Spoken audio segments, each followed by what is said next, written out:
In the oldest corners of the world, where desert winds carve the dunes into shapes that look like sleeping giants, there are stories whispered long before firelight was ever tamed. Tales of Djinn, beings born not of flesh, not of spirit, but of smokeless fire. A flame that leaves no ash, no warmth, only presence. For centuries, their legends have woven through Arabian, Persian, and North African folklore, appearing in poetry, in the murmur of travelers resting at an oasis, in the warnings of old shepherds. They are said to live just beyond sight, just beneath silence, in a world parallel to our own.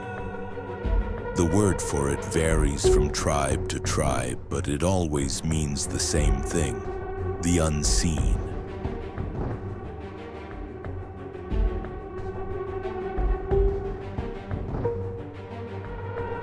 Djinn are neither good nor evil by nature. They are ancient, intelligent, and dangerous in the way a storm or ocean is dangerous. Indifferent, powerful, capable of destruction without effort. They linger in ruined places, abandoned wells, quiet deserts, and houses left alone for too many nights.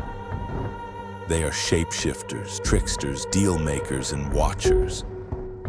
Some stories claim they mimic the living to lure travelers from their path. Others describe them as shadows that stretch in the wrong direction, voices that call from empty rooms, or a heat that rises without flame. Most tales end the same. Humans and Djinn should not cross paths, but some do. And in the barren outskirts of a forgotten village, where dunes swallow old roads and the nights fall colder than death, one such crossing began. If you like the story so far, please remember to like and subscribe for more scary stories. The villagers of Al-Hiyar had always kept their distance from the old stone well at the northern edge of the settlement. It had dried up decades ago, but no one dared to fill it. Children were told never to approach it. Travelers were warned not to rest near it. Even during the day, winds circled around the well as if refusing to touch it. No one could say exactly why, only that the story said something lived at the bottom. When the sandstorms came early that year, the village elders hired 3 laborers from a nearby town, Faris, Lamia, and Tariq, to help reinforce homes and dig out pathways buried in sand. They were young, tired, and desperate for wages. They didn't know the folklore. They didn't notice the way villagers avoided the well like an open grave. On their 3rd night in Al-Hiyar, when the winds had calmed, Faris wandered away from the lantern glow to relieve himself. The desert was a vast and quiet place, and he liked the silence until he heard something faint drifting through the air. A whisper, soft, familiar, calling his name. Faris, Faris. He looked around. No one was near. Then he saw the well. A faint shimmer rose from its mouth, like heat over stone, though the night was freezing. He stepped closer without knowing why. Something was watching him from below, not with eyes, with presence. The air felt charged, as if a silent flame flickered beneath the earth. His breath clouded in the cold, but the air around the well stayed warm. He leaned over. The whisper rose again, clearer now. But it wasn't calling his name, it was breathing it. He stumbled back, heart thundering. When he returned to the others, he said nothing. Faris was not superstitious, and fear made no sense to him. Not fear without a cause. But all night he felt unseen eyes following him. The next morning, strange things began to happen. First, it was the footprints. Lamia noticed them outside their tent, bare human footprints in the sand circling the canvas. Not one pair, not two, but dozens, as if a group had walked around them again and again during the night. But there were no other travelers, no caravan, no incoming villagers. Tarek tried to laugh it off. Maybe the wind carved them. But the impressions were deep, too deep, as if something heavy had pressed down into the sand. Lamia's voice trembled. "Djinn," she whispered, though she regretted saying it immediately.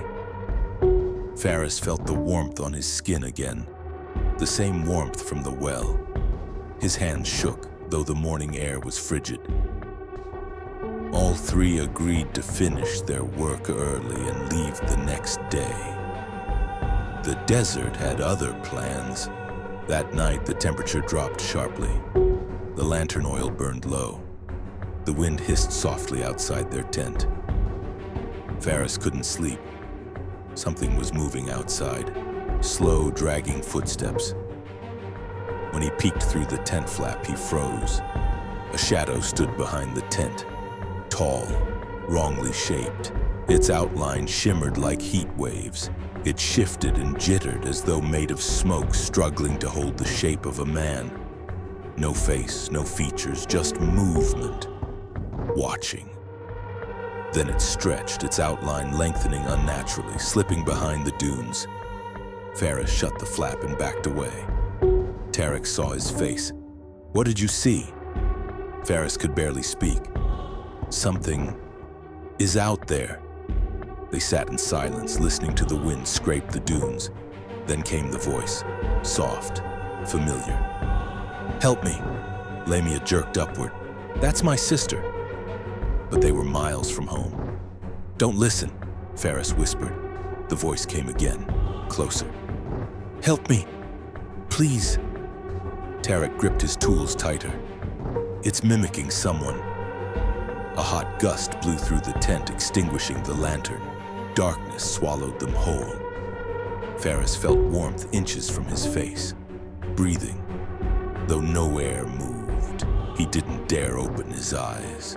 They fled at dawn, refusing to speak of the night before. The village was strangely still. A few elders watched them without approaching. As they passed the old well on their way out, Lamia heard something. A faint tapping from deep below, like fingers rapping stone. Farthest heard it too. Then a whisper, traveling upward through darkness. "Stay." Warm air burst from the well's mouth, hitting their faces. They ran. 2 days later, back in their hometown, the three tried to forget. But Farthest could no longer sleep without waking soaked in sweat. Lamia found strange footprints outside her window each morning. Tarek swore he saw a figure watching him from the corner of a street, tall, smoky, shifting. Whatever was in the well had followed them. Djinn were not bound by distance, not bound by walls, not bound by night. They were bound only by attention, by whoever gazed too long into their realm. And Farthest had looked directly into it. If you like the story, don't forget to like and subscribe for more scary stories like this.